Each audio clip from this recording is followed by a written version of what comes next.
ভাই চিকেন আইটেমটা ভালো হইবো? হ্যাঁ অবশ্যই ভাইয়া, এই দেখেন কালারটা। ভালোই তো মনে হইতেছে। ঠিক আছে, তাহলে আমার এক পিস চিকেন দেন। ভাতিজা কি লইতাছো তুমি আনতে? আসসালামু আলাইকুম কাকা, এই চিকেন আইটেম কিনতেছে আর কি। চিকেন কিনতাছো? হ্যাঁ, এখন চিকেনটা ভালো। হ্যাঁ, এক কাজ করো, চিকেনটা ভালো করে মশলাপাতি দিয়া সস দিয়ে দিও। হ্যাঁ কাকা তাহলে রোজা রমজানের দিন যেহেতু আরেক পিস চিকেন লই কি কন? হ্যাঁ, লও, সমস্যা নাই, চিকেন ভালো। ওই তাহলে আমার 2 পিস চিকেন দাও। দুইটা ওকে।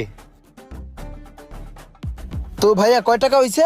হ্যাঁ ভাতিজা, কি করো এই জায়গায়? আমি আছি না, আমি থাকতে তুমি বিল দিবা কে? হ্যাঁ? আরে কাকা, কত হইছে ভাই?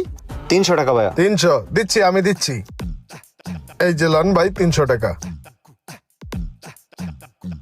এই যে ভাইয়া পার্সেলটা। আসসালামু আলাইকুম। ঠিক আছে কাকা, আসি। অনেক অনেক ধন্যবাদ। পার্সেলটা বাসায় দিয়ে আহি।